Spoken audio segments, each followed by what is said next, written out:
baseball lifestyle. It's my lifestyle. What's going on? Is this in front of the camera? I don't know. Keep it in. Bloopers. What's up, guys? Welcome back to the Grounds Crew. What's up, guys? It was not in front of it. Excellent, glorious. Welcome back to the Grounds Crew. What a start.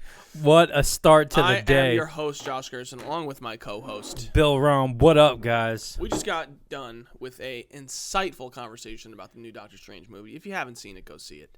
And let us know your thoughts. Before we get started, make sure you like and subscribe, toss us a review, follow us on all social platforms. They will be listed below. Let's jump right into it, guys. This week we had our second no-hitter of the year. First real no-hitter? Well, so question mark? We actually talked about that on last week's episode. Yes, I we asked did. the same thing of you guys. Do you think of it as a real no-hitter, right? Yep. Is it the same? I agree with what Syndergaard said, right? In the sense that it is what we're thinking about when we think no-hitter. One pitcher went up there, dominated, nobody got a hit. Yep. Now, a combined no-hitter is still a no-hitter, but it's not at the same level as one dude dominating. Yep. The bigger thing is Syndergaard just stays wishing he was still a Met.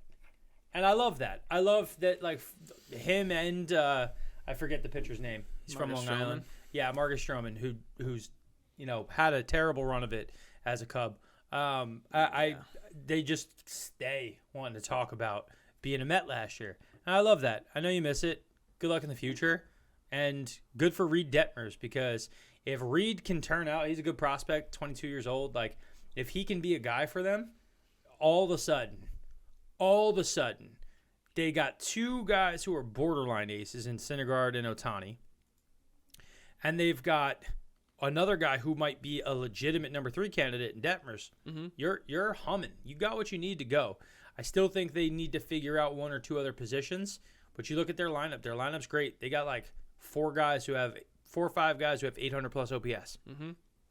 That's winning baseball right there. And then just to also mention Patrick Sandoval this year for them, 2.03 ERA and 5 starts. So he's also been very good for them. Stud.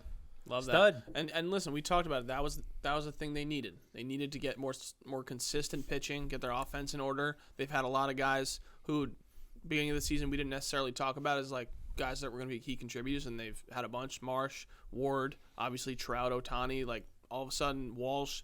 Their lineup is pretty deep. They're at the top of the division right now. Angels are doing what we were hoping was going to happen. Trout is doing what Trout needed to do. Yes, absolutely. Because he is the reason that they are one of the top 5 teams in baseball. Yeah. And he's had guys, and he himself wasn't healthy or this or that. Right now, at least, he has a team around him, and I think what's he on the season? He's like a 1,200, 1,300 OPS for the season. He's been absolutely incredible. Yes. 1188 OPS. 1188 OPS, and not in a small amount of at bats. Like you're going to be cruising towards a 1,200 OPS for the season. Mm-hmm. He's been phenomenal, clutch hits. Not as good as Taylor Ward. Not as good as Taylor Ward, but he's fantastic. Yes, he is. And did you see Noah Syndergaard's tweet at SNY after the fact? I heard about it, and I saw some stuff. He tried to retract things. And yeah, he was kind of like, it wasn't about you, cupcake, or something to that effect. And I was kind of just like, bro, you obviously, if not, like, what else are you saying there? He used to do this when he was a Met to other people. He's a and troll. We'd be like, we know what you're trolling. Like, don't try to act like you're not a troll, bud. Yeah. Like, man up. Yep, absolutely. Accept it, own it. Listen, and bottom line is, June 10th, Mets Angels.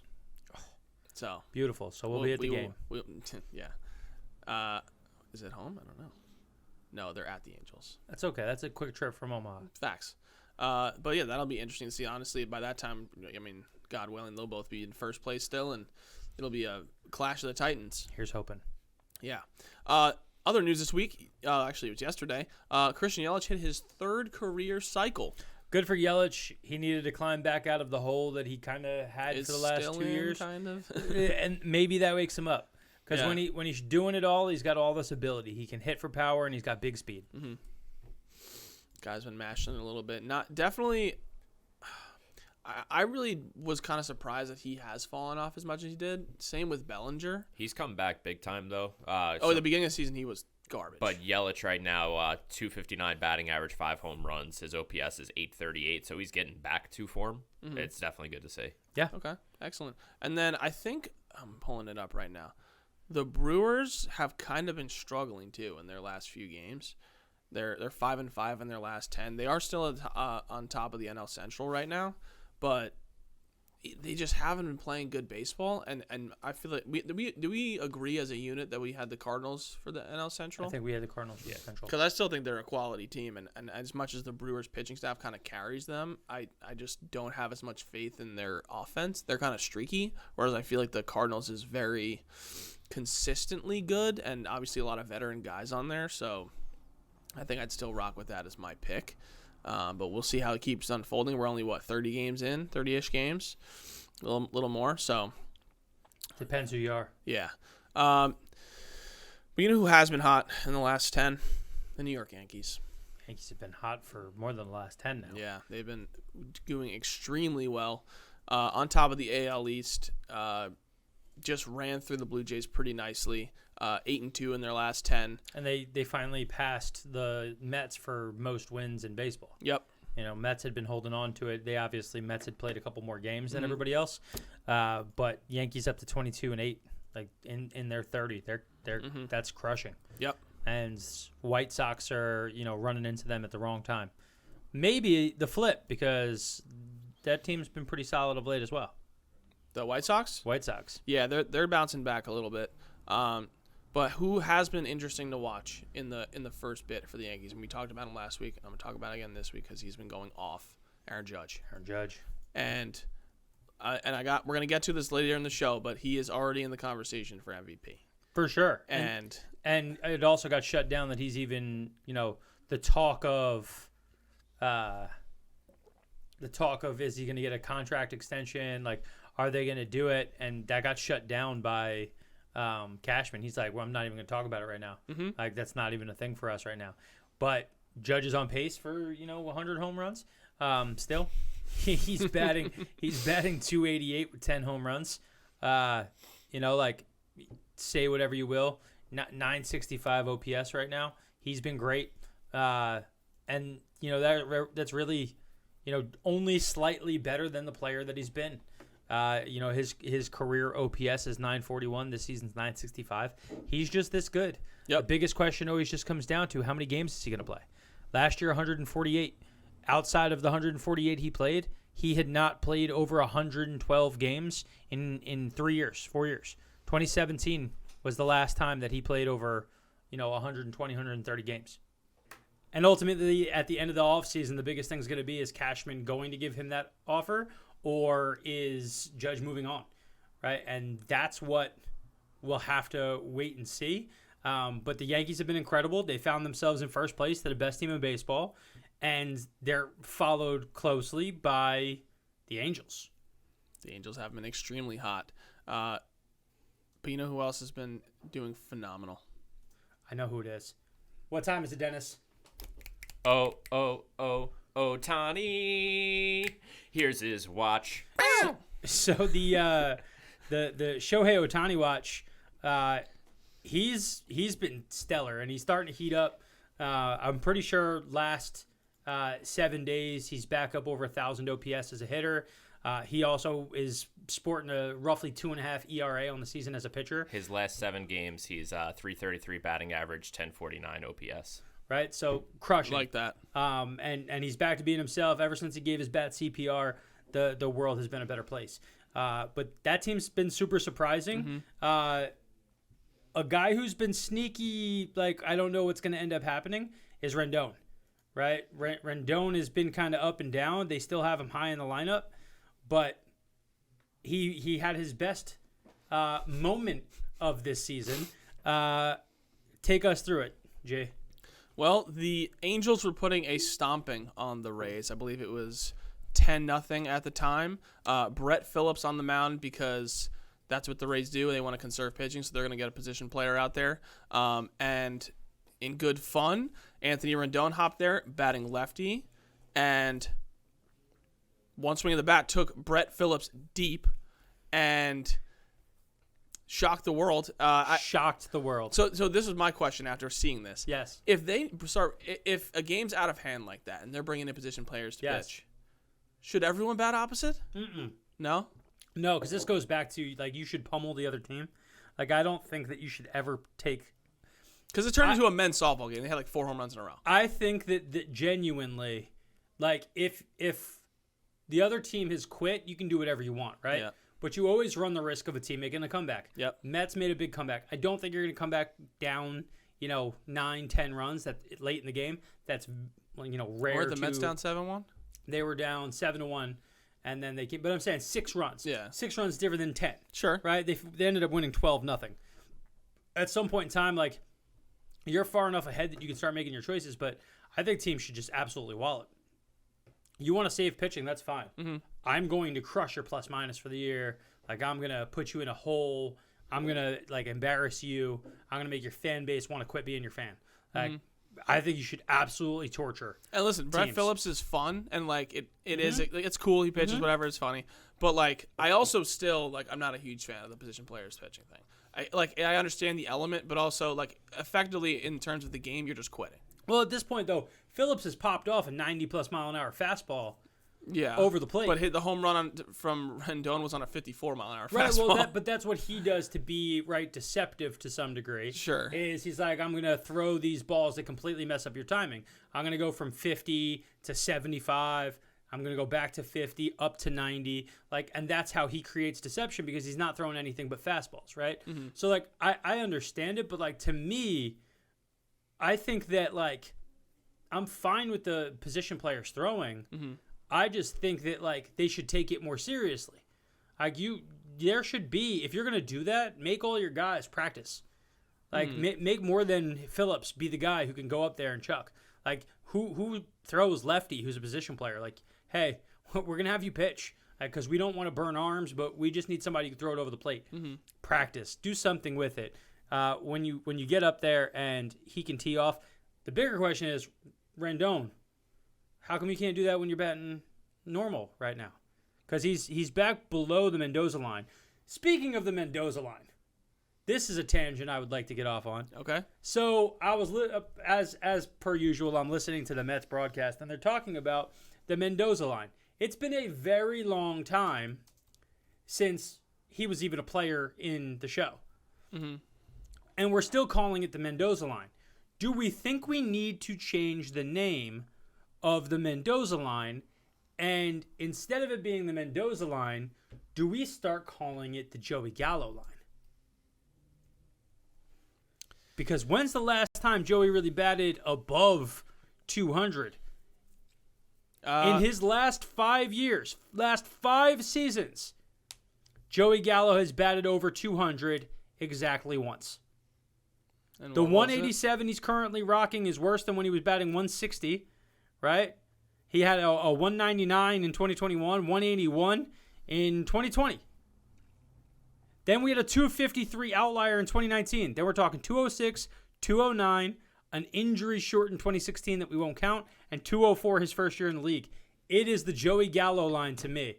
Let's update it. This is part of the show now. Who is currently batting below the Joey Gallo line? Because that's the line of demarcation for are you even a good MLB player?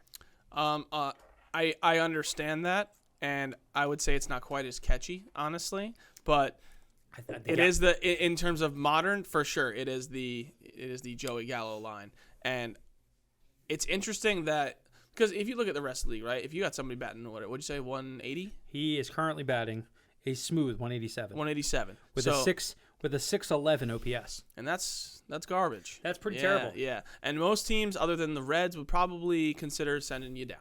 Yep. It's the Yankees are so interesting right now because they have actually made the necessary moves, and we talked about it last week, to not be a one-dimensional team anymore. Yep. You don't need Joey Gallo. As much as his upside of maybe hitting 40 home runs exists, I don't know if I want him, like in terms of contributions per game, he's 1-0 at the plate. Well, so right now, this season, as is right now, he is a 0 WAR player. So he is exactly replacement level. Yep. On the flip side, a Yankees player that is typically given a whole bunch of anger by fans, Aaron Hicks is currently a .4 WAR. So I know a lot of Yankee fans that are ready to get done with him. Yeah, they're all ready to move on from Hicks, but Joey Gallo's been worse, and he's supposed to be better. And you're looking at it. You're looking at this for me like both of those guys are not playing the best. It is a far cry from that 2018 season when Hicks signed that deal and everybody thought the Yankees stole him because he was a 27 home run guy. He had an 833 OPS. The year before he was an 847 OPS guy. So you had back-to-back 850 OPS roughly seasons by a center fielder. The Yankees are like, sign us up from that day forward. He's a 700. Jacoby Ellsbury is this thing. Oh, man. A 700 OPS guy and still more valuable than Joey Gallo.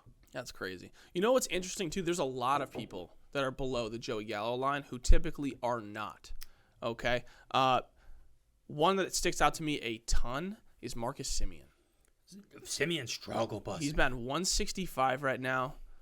Still no homers on the year. So let's move this in to who's cold. Dennis. I'm flipping this over to Dennis. Yeah. Dennis, speaking of guys who are hitting below Joey Gallo line, who are some cold hitters right now? So, I mean, we'll start with Rendon just because we've mentioned him before. In the last 15 days, he's a 170 batting average with a 571 OPS. Not great. No. Below the Joey Gallo line. For sure. A couple of big free agent signings this past offseason. I'll start with the teams. 3 teams are 2-8 in their last 10. Boston, Detroit, and Miami. So I picked notable players from there. Javier Baez, easy one. He signed a big deal. Poor Javi. Last 15 days, he has the most at-bats in the league. He's batting 191 with a 465 OPS. Man, it's a great thing that instead the Mets replaced Javi Baez with Jeff McNeil, who's batting 335 and is like a 2-WAR player for the season. Yep. Next up, with the Red Sox, Trevor Story signed his deal. He is batting 180 with a 576 OPS, so he is also not doing well. Speak to that Joey Gallo line. And then the last one I want to mention, Jorge Solaire, just because I wanted to keep the whole 2-8 trend going for Miami. He has 4 home runs, but he's batting 164 and a 646 OPS. That's some boomer bust action right there. Yeah, that's a but big he's boomer always bust. been that kind of player, so I'm actually like not incredibly surprised. He's probably a similar comp to Joey Gallo, but he obviously had some big home runs last year for the Braves and like has always been a big pop guy, but not necessarily hit for average. Like his career average is 242, like not crazy, but always had some good pop. So I think it was still a good signing for the Marlins. But yes, in terms of his average and contributions, other than 4 home runs, not great. We all knew that they weren't going to keep up what they were doing. No, yeah, of course. Right? Dennis, speaking of who's cold, hit me with the hot list. So the hot list. So the White Sox, 8-2 in their last 10. During that stretch, some of their big name guys are showing up. Tim Anderson, 421 average with a 1095 OPS. And Luis Robert, 405 average with a 1058 He's got OPS. 2 first names. Yep. Lou Bob. Hey, listen, and when we were talking about our selection show earlier, I told you guys Luis Robert is going to be someone to watch, and I always loved Tim Anderson. I'm so hyped for him that he's mashing. But I love that the White Sox are starting to move back onto what we thought was going to be their wave. Because last week we were talking, big struggle bus. For real. Big struggle bus. So glad to see there's some contribution there. Their pitching has been like relatively solid, but their offense had just been struggling. Speaking of people who were struggling with average, Yasmani Grandal is batting like 150 or something. And that's not what you want from him as your quote-unquote offensive catcher. Not a great look. Deets, who else is hot? Baltimore Orioles, 5-2 in their last 7. I'll take that as a hot for them. They're getting plenty of contributions throughout the lineup. Cedric Mullins, 3 home runs, 407 batting average, 1243 OPS. Austin Hayes is heating up, 455 average. Ryan Mountcastle, 357 batting average, 1022 OPS. The big thing is their catching position has been absolutely brutal this year, where their combined batting average from their 2 catchers is a 134. You know who's been doing well since they've came back, though, is Adley Rutschman's batting 341 with a 934 OPS and 41 at-bats in the minors. I think Adley's a couple days away. I think the bigger thing was they wanted to let him not struggle, like coming off injury to come back and try to make your MLB debut. They wanted him to come in feeling hot, feeling like he can do it. Yep. 41 at-bats is not a ton of at-bats, but I would not suspect him to get to even 100 at-bats this year in the minors. I think he's rapidly approaching that unless a slump comes in. You don't want to bring him up on a slump. Yep. But I think that he's not long for being down there. And then the interesting thing becomes, like, if Hayes, Mountcastle, Mullins can all hit like that, and you add Adley Rutschman in, all of a sudden that team's got that's one of those Diamondback situations where you don't want to play that team. All right, they could steal some wins against you out of nowhere just because a couple guys hit some home runs, can smack the ball around. Who else is hot? I'll let you talk more about this guy, but last week we mentioned that Pete was having a weird season. In his last 15 days, 5 home runs, 333 batting average, and an 1116 OPS. So since the last time we had the show, Pete did hit a bunch of home runs, including 2 in one game. The biggest difference, I think, for me, can you pull up his batting average on the season? Yep. I think he's batting around 286, which if this version of Pete is going to be a 40 home run guy. Oh, yeah, 287. 287. So he's batting 287 on the season. Like, this is the best I've ever seen Pete look as an offensive weapon, right? He's always hitter. been able to mash. Yep. He has been much more of a I am going to just hit the ball really well kind of guy.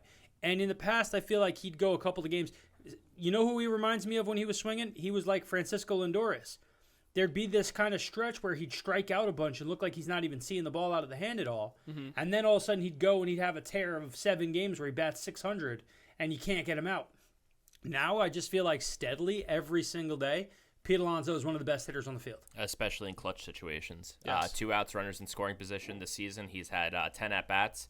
He's got 2 home runs, 8 RBIs, 400 batting average, and a 1,600 OPS. I love that. And that's the guy being a leader. And I think, you know, he's trying to make that transcendence to, I'm not just the best power hitter in the game.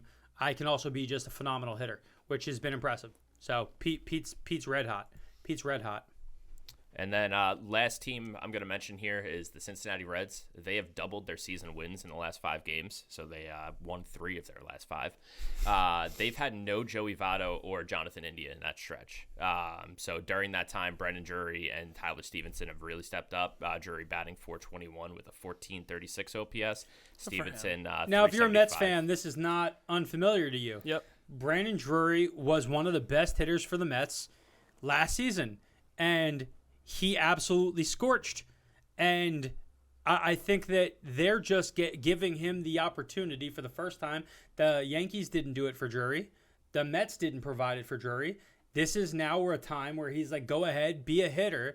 I think that Drury, to me, is a guy who's going to be like J.D. Davis has been for the Mets in terms of the ability to hit. I think Drury has a chance of being an 800-plus OPS guy for a team. He's going to turn into the next Justin Turner, where all of a sudden you have a guy who's nobody wanted to give time to, and then you give him time and he absolutely mashes. The dude has got a hit stick that actually works. But, you know, so that's the end of your real hot streak, right? So I'm going to bring up, you know, somebody that we talked about last time that we're going to, you know, make his own little Machado moment. And you didn't say in the last 7 games or that Manny Machado was hot. Because I knew you were going to bring it up. Oh, so in the last 7 games, Manny Machado has a 1,300 OPS. He has a 458 batting average, a 750 slugging. He has 2 home runs, 11 hits, and 24 at-bats. Manny Machado, right this second, today, is the best player in the game. Tell me who's better. You know what I just found out? Machado's not even 30 yet. I thought 29. I thought he was over 30. I am aware, sir. Everyone has forgotten about Manny Machado because all he was one of the best players in the game for a number of years before he left, right? So he leaves Baltimore, right? Everybody says, okay, he gets traded to the Dodgers, right? Then he goes and signs with San Diego. This is his 4th year in San Diego. He was only 26 when he signed there. He came up as a 19-year-old and mashed. He was a really, really good player playing shortstop for them for a while. He grew into his power, and now he's become one of the better players in the game. He's leading the league in a lot of categories. A ton. He currently leads the league in OPS plus, OPS, slugging, on base percentage, batting average, hits, runs, and games played. And total bases. My man is out here running through the league right now. Mm-hmm. And we're not talking about it enough. He batting 383. Crushing it. And that's without Tatis right now. And I don't know when he's coming back, but that's... And you know what? Like, are they better off without Tatis? No. The answer is always no. It's unequivocally no. The bigger thing that I think has to happen is we have to stop treating Tatis like he's the best player on the Padres. He is the second best player on the Padres, and he has been for his entire career. We're celebrating that he is a very good player at such a young age. Mm-hmm. But what we need to pump the brakes on is he is still worse at everything than Manny Machado. He's a worse defender. He's a worse hitter. He has less power. Everything is worse than Manny Machado.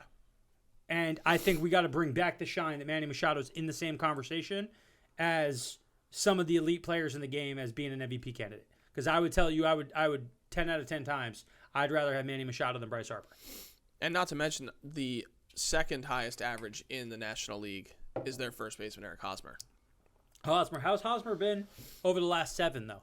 My question is, like, we talk about it, like, is Hosmer going to be able to keep this and roll with it for the rest of the year? Or is this something that, like, hey, you know what, flash in the pan, he's popping high right now, but he's going to fall off at some point in time? In the month of May so far, he's batting .324 with a .850 OPS. Again, great for Hosmer. I love to see it. That's fantastic. Mm-hmm. And when we go last 7, right, it's down a little bit. His OPS starts going into the low 800s. His batting average is .333. His slugging is .481. He's not as, when you look at his last 15 games, you see a .623 slugging. You look last 30, you see .550. He is starting to come down to earth, which is why they need Tatis back if they're going to continue to be a great team, because they're going to have to trade Hosmer's hot start for who Fernando Tatis should be. But let's not keep disrespecting the current MVP of the league, Manny Machado. And listen, and that's a perfect segue into my next point. Emily put out an early frontrunners list for MVP. Beautiful. And atop the National League is Manny Machado. Believe. And he's been absolutely raking. Close second is Nolan Arenado on their list, who also has been having an unbelievable start. Not even remotely close to Machado's .383 batting average. He's got a .315 right now. They also had Juan Soto up there, who I feel like has been kind of streaky a little bit. He has a .256 batting average this year, which feels low for kind of what we talked about as in anticipation of where he was going to be. Also, someone who I feel like we're not talking about enough is Jazz Chisholm. That guy's been making waves out here. He's got a .295 batting average, 6 homers on the season, which you don't really look at him as a power guy, but he's got some pop for sure.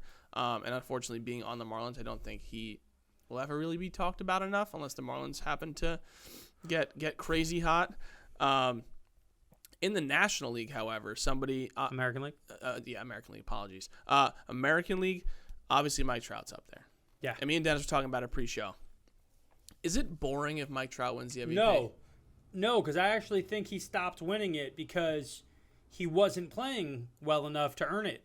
He had a lull in his career. Like, I genuinely think, like, he went through his Ken Griffey moment where, like, you were a stud for a long time, and the injuries then start to sap some of you. Mm-hmm. People forget how good you are, and then Griffey had a great back half of his career and turned it back around and showed what he could be and showed who he was. I think Trout still is in his prime and did not have the same, complete fall off that Griffey had because of that stuff. But he needed to remind everybody that he's the best player in the game. And when you watch it right now, like, he's scary good. And he's in a situation where this is the best team he's ever had. And easily. He's rising to the occasion and has truly been a stellar player. And I don't think it's too much to let him win. Because we talk about Judge, right? Mm-hmm. Judge has 10 home runs. Trout has 9. Trout is currently rocking a 2.6 WAR, right? Yep. A 2.6 WAR, which is only, I think, being beaten out by a guy like Manny Machado in the whole of baseball. At a 2.8. Aaron Judge is rocking a 1.4. A 1.4. Not in the conversation. And that's because his defense is so much worse. And, like, I know every Yankees fan in the world is like, he's a great defender. Guys, Mike Trout, Manny Machado are 2s, and their offensive numbers look somewhat similar to his. Mm-hmm. His big thing that keeps him from being an elite player is the fact that he is not an elite defender. He's a good defender. He's a guy who should start for you, but he's not going to stay there long term, especially at his size. Yep. When being 6'7", 282. But yeah, Trout needs this. I need Trout to do this for the whole season. He can't take time off. I need him to Iron Man through some games. 100%. I need 155 games out of Trout. Yes. Like and you can't slow up. And if he does feel the need to have some type of rest, injury, whatever, make it mid-season. Yeah. Be available for the end of the season to make a run at the AL West, because this team has to be in the playoffs, or at least in contention for it. Second on MLB's list is Jose Ramirez, who also has had an unreal start. Got his bag. Did you see his? I love this. Like his comments when people were asking him, like, you obviously could have gotten a lot more money as a top tier third baseman, and you chose to stay in Cleveland for a substantial less money, $100 million less. Mm-hmm. And I thought that was great, and I think it kind of invigorated the team a little bit. The reaction from all the players on social and stuff, like the Guardians haven't been that bad. We always talk about them being a sneaky team, and I think they have a nice solid core of like young players. Yep. But Jose's been leading the charge for them. And then third on their list is Aaron Judge, and rightfully so. He has been going crazy. And I just love when we were talking about it earlier. Like we joked when the Yankees gave him his offer, and it was like, you know what he's gonna do? He's gonna go have an MVP season. His price tag is gonna go way up. But that's the thing is, like, is it gonna go up? His ask was probably gonna go up. But what he actually was always going to end up getting, like, I think he was always going to get more than what the Yankees were offering. Yes, I agree. Because it's not, and this is the thing, like, the Yankees can look at it and go, well, Judge, we don't think you're going to be worth it. And he goes, oh, yeah, listen, I agree. But a team who's a step down will trade the back half of my career for being great now. And if I can go in there and bring MVP caliber bat to a team that's like, again, imagine he went to the Guardians, right? Like, all of a sudden you put him on the Guardians and say, okay, now you have a masher. What would they be? As a team right now who's 14-14 or 15-15, right? What would you be if you put Judge there? What would the Yankees be if you took Judge away? They might flip-flop positions. And if you flip-flop those positions, Yankees, you just went, you're. And the Guardians are great. And the Guardians have not been back to that spot in a bunch of years. The Yankees' history of who they think they are, they have to end it themselves, because they think that guys should take a discount because you're playing for the Yankees. It's like, dude, without Judge, who are the Yankees? What would your outfield be? Your outfield, you'd have 3 guys batting 250 or lower. Yep. I don't know. I do not know. An interesting question I heard on a landing place potentially for him, which, based on his response to the public of like, hey, I'm gonna go talk to all the teams, is him going to Boston. Because that's some shit they can't afford. Oh, exactly. But like, and people were talking about the Mets too. Like, first of all, Stephen Cohen already said that he's not paying whatever they offered. He wouldn't do that anyway. Yep. So I would cross off the Mets. There's no reason that they would do that. But that is an interesting landing spot for him, and like obviously for the Yankees Red Sox reason, but also because that makes a lot of sense. When they let Mookie go, right? Everyone was confused because that was like the similar piece of like a good right fielder, great bat, good team guy. It's the same kind of guy, and obviously Judge would have an impact on whatever team he goes to. Yep. But especially with the Red Sox starting very mediocre next season, they're looking to get an impact piece. He's a great impact piece. Yeah, I mean, I think even the threat of that, I think that's really all that is. That's fine. Like, I think that noise that's coming out was put out there by his camp. I hope so. To spur the Yankees fan to ask for it to not happen. My big thing is, if you think that you're better at building a team, Aaron Judge is not a player that I need to win a championship. Right? Like, I have not seen anything from Judge that makes me think like this is a guy who changes an organization. So because of that, I feel like I can replace that production somewhere. Mm-hmm. Is he a great player? Is he a borderline MVP candidate? Yes. Do I think that a designated hitter, which he'll be in the back half of his career, is worth $35 million a year? No, sir, I don't. But do I think he's going to get paid that? Yeah. So I think that's noise. Even if the Yankees aren't going to sign him, I don't think he goes to Red Sox because I think that some team out there who does have the ability to pay to like hand him the bag will hand him the bag. Perfect case in point. We didn't think Chris Bryant was going where he was going. Facts. Why did Chris Bryant go there? The bag. Yep. He got more money than we all expected him to get. 185. Everything about his deal was more than we all expected him to get. Yep. And we didn't expect it from that team. Could you imagine them signing Judge? Go to Coors Field all the time? Forget being a Yankee. Oh, my Atlanta. The home field advantage is just crushing home runs every other time. Like, electric. But, like, so that's why for me, I don't actually think that he would go there. I think it's going to end up being a middle market team. Okay. That wants to feel that needs that guy, which is why I put the Guardians as a team that like obviously they're not. That's not the actual team. Yeah. Because they got Ramirez, but like they also don't spend money. Well, but that's my point. Like, is there a team out there who's ready to take a lift? I feel like Seattle is like the landing spot that everyone's been saying forever. We have talked about that ad nauseum. I thought Seattle was a team that, you know, the now injured, quote unquote, Michael Conforto. Like, I'm sure he got hurt, but it wasn't doing what he said it was. Like, there's no way you miss this much time from training and shagging fly balls. Like, come on, man. Nobody misses the entirety of an entire season from even diving for a ball. Like, I've never heard that before. You separated your shoulder diving for a ball in practice? Like, it's a good thing nobody signed you. Yeah. Again, they should never sign you You're because Mr. Glass. you're made out of nothing. Yeah. So play that game.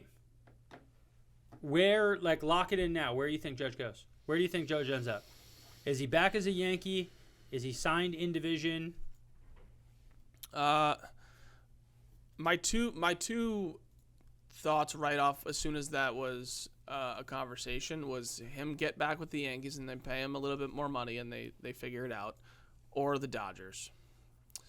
Or the Dodgers. I have a team in mind. See, I have a hard time thinking that it's the Dodgers. Hit me. Would San Francisco make sense? Because he's from California, and San Francisco, like, they're usually a solid team, and I feel like his bat in that lineup would be so valuable. Giants to me is the team. Okay. Giants to me is a team because I think that they are good at doing those things. And like they have a good team right now, hit home runs. You put Judge in that park. They now have the DH. Like we talked about, I think with the DH position you can go, and their ownership group is theoretically worth more than the Dodgers ownership group. So they have the money to go and do what they need to do to be great. Charles B. Johnson worth $5.8 billion. That is an interesting go. But we're all in agreement that it's one of the California teams and that he is a homegrown California kid, and like it would make sense for him to make that choice. I don't think either one's better than the other in terms of like a fit because he could contribute in both lineups. But yes, I think in for the Giants specifically too, he comes in and he becomes the face of the team, which they lost after Posey retired. Yep, I think Giants makes the most sense. My dark horse candidate. You guys ready for this? Go for it. The Houston Astros. Ooh, turn. That's my dark horse candidate. They lost a bunch of guys recently. He repositions that it's not just their infield that's elite, their outfield's there. You know, they like looking for where they're going to position their money.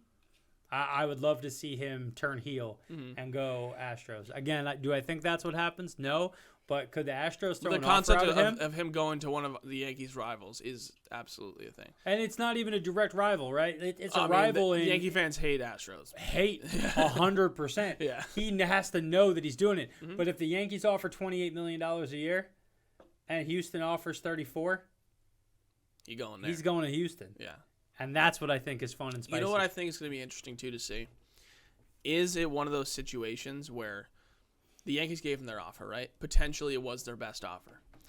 If they say now, okay, cool, we'll figure it out in the offseason, and we get to the offseason, and they give whatever offer it is, and it's like, hey, this is the offer.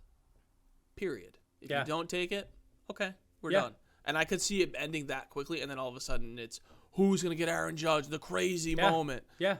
If he makes it to the offseason without having a contract, he's going to hear everybody. He's going to listen. He's going to go to where he can get the most money because he's been underpaid by the Yankees his entire career. Yep.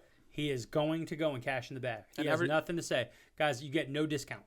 And that's the thing. Like, I hate when, like, for baseball more than other sports. Like, I hate for baseball more than other sports. In other sports, a rookie contract, you get paid well. And if you're not drafted in the first round, you only have a maximum of a 4-year contract. So you immediately get to shrink. You're lights out and you're amazing. 4 years later, guess what? You're a free agent. So you get drafted at age 20 in the second round of the draft. At age 24, you're a free agent. Right? Like, you're ready to go. Go ahead, rock out. Like, you look at baseball, and it's like, you come up at 21 and you are a free agent at 28. And you've been underpaid. Like, that guy who was drafted in the second round still made millions of dollars. Millions of dollars in a 4-year window. You look at a baseball player, truly, we're talking that they got a signing bonus maybe, depending on the round they were drafted. Yep. Then they were in the minors for 3-4 years. Then they were in the majors for 6-7 years before they got to the point that you paid them an appropriate amount. So I don't think that Judge should give them. I think he should overcharge. Yep. Not to mention the amount of money they've made off of him and his likeness and everything that they've done. Like, he has been the epitome of face of the franchise. Yep. And I wouldn't say he's Derek Jeter caliber yet in terms of like love from the fan base, but it's in the same realm. He's headed on that trajectory. He's a better role model than Derek Jeter was. Sure, Dennis. Depends what kind of model what? You want to roll with. Yeah. You trying to be a hero to young boys everywhere. Derek did a pretty solid job. Facts. You know? But it should be definitely interesting to see how that unfolds come the offseason, because I don't think he signs in season. As much as I saw a lot of people saying, "Oh, no, they're definitely working on it behind the scenes." No, they're not. Nope. I think he's out here with spite. Yes. And I am looking forward to the collapse. Because who do they have to replace him with? Well, so interesting question. Okay. This same conversation was with Freddie Freeman, right? The face of the franchise. They let him go. They filled his role right quick. No problem. And then all of a sudden, fan base is back on. Who is it? I have to imagine the Yankees are going to take a stab at Juan Soto. Have to. Ooh. Right? And that's what, 2024 is his free agency? They don't have enough. But maybe they do. Maybe they're reloading their money and they don't want to dump whatever $33 million. They don't have enough prospects. But no, I'm not saying the trade. I'm saying in Soto's free agency. Soto's not a free agent by the time that he leaves. Like this upcoming offseason is not Soto's. That's what I'm saying. So do they put a Band-Aid right fielder for a year, whoever that is? Well, so my thing is, if you Band-Aid, you're missing the playoffs. Okay. Is missing the playoffs worth? Or is it not? Yes, I agree. But will Yankees fans even accept that? Yes. Well, okay. Here's a perfect. No, you're a liar. Here's your perfect question, right? Uh-huh. Do they have Joey Gallo for one more year? No, this is his last year. This is last year. Okay, cool. So they're gonna need a couple outfielders. They signed Isaiah Kiner-Falefas of the outfield, right? Whoever that is. That's a mediocre player, decent bat, good defense for a couple years. Basically what the Mets did with Mark Canha, all right? Couple years, and then we're good. We'll move on to the next guy. Maybe that's their play, and they just get someone who's more of a contributor, less of a power guy, and until they can really take a big swing and go for a Juan Soto type player. Well, so guys who are free agents who are in the mix. Charlie Blackmon will be a free agent. Okay. Will Myers will be a free agent. Brandon Nimmo will be a free agent. Bryce Harper? What? Who did you say? Same, better player, different name. Yeah. Oh, 1 year prove-it deal for Conforto. Well, so Ooh. that's my big thing, right? I just don't think that he's even worth the 1 year prove it deal. I think there's that better you can names. rely Just guys on, you just said alone. that you can rely on to go, and that's just those guys. You go over to guys who are considered more left fielders. Joey Gallo, you can re-sign him. I guess. Jock Peterson will be available again. Jock would fit in nice into I this think Jock would dynamic. fit in. That's cool. He's maybe the right guy to be there. Age wise, everything else. Yeah. He might be that guy. But listen, the outfield's names that exist are just not exciting outside of Brandon Nimmo, who is extremely exciting. But yeah, I mean, I don't think that there's really a guy that exists. You'd have to trade for somebody. And that's my point, right? It's like if you said just for fun that they went out and got Charlie Blackmon and Will Myers, great defenders, decent hitters, do the job. Charlie Blackmon's a lefty. Maybe he's all of a sudden becomes a power bat like Anthony Rizzo. I don't think he'd go there just because of the hair rules. Maybe, I don't know. Listen, Ronaldo Odor had quite the beard, and he still made it happen. So I don't know. But that's kind of my thought on like as a short term fix. Wow, here's the craziest thing that I'm really coming to the awareness of. Okay, Brandon Nimmo's the best right field, he's a center fielder. But yeah, we play him at center field. Yeah. But that doesn't mean he is a center fielder. Fine. We currently got a center fielder playing right field. Yeah. He's listed by almost everybody always as a corner outfielder. I agree. I've said on the show multiple times, I think he can stay at center field. I think he's got more than enough speed. He's got more than enough everything. Mm-hmm. He's just a very cautious player on the base paths. So when you don't see a guy steal a lot of bases, you think he's not fast. Yep. And Nimmo's very fast. He can score from first on a double every time. Mm-hmm. But yeah, I mean, you're looking at his numbers. The last 7 games, he's got a 895 OPS. And you look for the season, he's rocking an 841 overall OPS, playing a mean center field. He's going to be the best outfield free agent next year. Probably, statistically speaking, yeah, probably. If the Mets don't re-sign him. Which I would like them to do. Crazy. Interesting things can happen this offseason. Not quite as exciting as last year's, for obvious reasons. Can I bring up one of the Always. off-season signings from last year, just because I find his stat line super interesting? Do it. 15 games played so far this year. He has 0 home runs, 4 RBIs, 281 batting average, and a 689 OPS. Who is it? That's signed in this offseason? That signed this offseason. What level of player would consider him? He signed a big ticket in the offseason. He signed a big ticket in the offseason. Not Simeon? Nope. Uh, He was mentioned earlier in the show, if that helps. Can I get an AL or NL? NL. No jacks? No jacks. In a ballpark that you'd expect him to hit jacks. So we're going to go Jock Peterson? No. It's not Schwarber or Castellanos? Nope. Yeah, I think they have home runs. Lots Actually, yeah, of they home definitely runs. do, especially against the Mets. Ooh. Chris Bryant? Yep. Oh, facts. When you sign Chris Bryant to that deal, do you take a 281 average with a 689 OPS? Or are you expecting him to kind of hit for what he's done most of his career? Especially in where he is, you would expect a few more home runs. Mm-hmm. But it's not like the batting average has been bad. No, right, the you batting take a average has been 281. good. What's his career average? His 278. Career, yeah. Okay, so your big thing is you're right 100%. The power numbers are just not there even remotely. Mm-hmm. But we've been talking about it like he's been overgassed as a power hitter his whole career. Yeah. He's just a balanced guy. He's Michael Conforto. He hasn't hit over 30 since 2019. Yeah. Which really isn't a lot. It looks like it's deep back just because 2021 he has three different stat lines in his thing. But even 2020, you can say whatever you want. 644 OPS, that 2019 season was the last time he was elite. Mm-hmm. He's just been a really solid player since. Yeah. So yeah, I mean, listen, I think that you expected him to have some home runs, especially there. Mm-hmm. I wonder what's going on, but the batting average is there. I'd expect the home runs to pop up. And if he's able to keep the batting average there with some extra home runs, he'll still finish with the high 700 OPS for the season. I mean, it also is like the question of what's up with the baseballs. Like, power numbers are down across the board, and maybe the balls in Colorado are affected differently. I mean, it is a conversation that people have had about humidity and air and different things like that. Like, maybe that's a factor. Don't know. But listen, across the league, there is conversation of like the balls are different every game. And Rockies are in a tough division, and they're still 16-15. Yep. Oh, the NL West, I really hope stays as competitive as it is, because like you never know, the Dodgers could go on a 4-game losing streak, and all of a sudden the division is completely different. Well, a couple of things. One, I don't expect that to happen. I don't either. Two, it's just because the Diamondbacks are sneaky good, and nobody realized it. Yep. Love it. Gonna be very interesting. Deets, you got anything else for the people? Give Go them what they want. Rangers. Go Rangers. Big game tomorrow night, or I guess tonight when people listen to this.